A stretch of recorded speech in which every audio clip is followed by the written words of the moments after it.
The Predator franchise has been pretty bumpy trying to find its identity and giving audience the same sort of vibe it had in the first and second one. And I think with Prey, they have done exactly that, and more. So let's talk about it. Before we begin, stay tuned to the end to see some live reactions from me watching the film, kind of like this one. I'm under the American school system, and I have no idea where that is. Am I supposed to know where that is? Americans are stupid. Because if you go to school, you get shot. Now, there will be spoilers ahead, so here's your warning. Now, I did not expect this movie to be that great, to be honest. It's a non-theatrical release, and let's be honest, the last few Predator movies have been somewhat of a letdown. They didn't really capture the horror or thriller aspect of the first movie, or even really show how menacing and brutally outmatched they are against Predator. But during this film, you not only get a badass dude showing off how capable of a warrior he is, but you also get the exact same in the female lead, as she learns not only how the Predator's weapons work, but why and how he hunts. Now, this franchise has always been somewhat decent at showing the relationship and struggles between Predator and Prey, and I think that's actually symbolized perfectly with this movie, because Predator comes to Earth and kind of works his way up the food chain as he sees other predators stalking their prey. The snake hunts the rat, so he kills the snake. The wolf kills the bunny, so he fights the wolf and kills the wolf. The bear hunts Naru, our main character, so he fights the bear, which is a dope scene, by the way. The 1v1 match he has with the bear is incredible, and it really solidifies it's not only his weapons and his stealth tactics that make Predator a creature that lives up to that name, but his hand-to-hand combat prowess reflects exactly that as well. And after he fights the bear, he sees Naru trapped and backs off because she's not the threat here, so he sees her as more of the prey to the other men. So he is working his way up to the next apex predator of Earth because he always wants to prove that they are the apex predators, him and his kind. Now, there are quite a few tense moments in this movie, but they don't feel cheap at all, and the runtime is surprisingly short, but the movie honestly doesn't feel like it needs to be any longer. It's one of those rare films that knows exactly what it wants to do, and it does it in the exact time frame that it needs to do it and not give you any sort of like fluff in the between. Now, Naru and Tabe have a great dynamic at the beginning of the film, and that only evolves to even better by the end. I know there's gonna be those people who are like, oh, of course it's a woman protagonist and all the people who are against her are all males, blah, blah, blah, blah. Grow up. That's all I'm gonna say. Naru should be up there with the strong female protagonist badass characters like Lara Croft and Ripley from Alien. She shows her skills from beginning to end in tracking, hunting, crafting her own weapons, resourcefulness with how she wants to kill the lion in its den, and even using the orange flower to lower her body temperature so that Predator can't see her. There was a lot of throwbacks to the original series or the original movie, and here was my reaction to one of them. If it bleeds, we can kill it. Hell yeah, dude.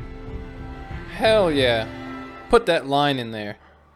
That line is one of the biggest, longest lasting moments from the franchise, and I'm so happy that they brought it back. There was even a part where Naru gets covered in mud, and it happened in an organic way, so I figured that this was kind of the part that she would learn that she can't be seen as long as she's covered in mud. But she does honestly something even smarter. The orange herb lowers their body temperature and does the exact same thing, and she learns this and even tests it by allowing the Predator to walk right past her. I mean, this girl, this woman has bigger balls than I could ever dream of. So Naru is a very smart, strong, capable character, and she proves it time and time again throughout the entire movie.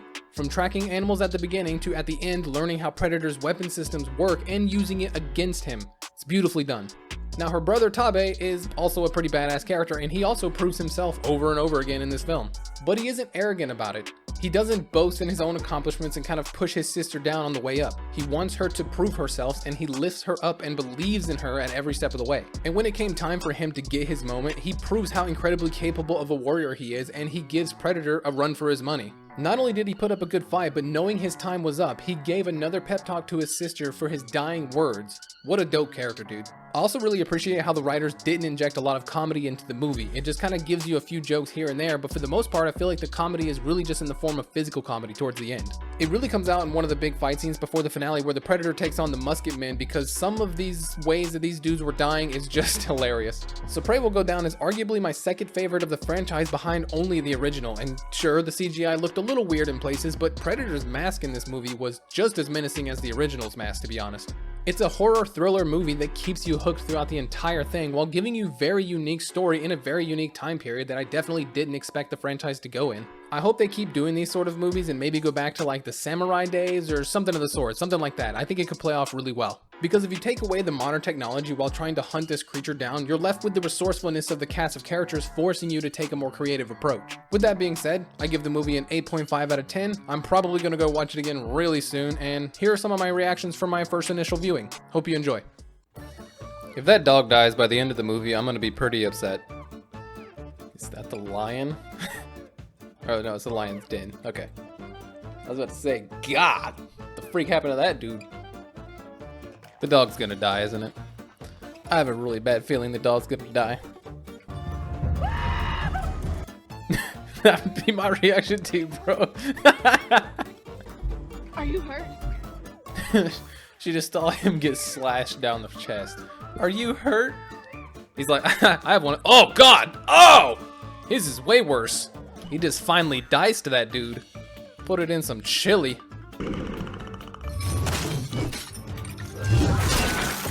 Oh, God. He just threw a bear trap at his face.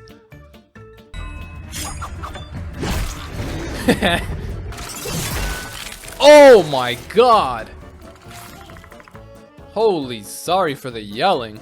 I would just shoot myself in the face. After I seen this, what this dude can do, I'd be like, musket to the bottom of the jaw. Don't do it. Just shoot. Okay. Well. What is? That was like my grandma trying to get me to try something new. She puts it in a plate, and I'm like, what is? Whoa. Shoves it in. Let the Eminem song play. You get one shot, one opportunity. All right. What I said earlier. That is not the final fight. This is it. This is for all the marbles. For her brother. For the dog that's still alive.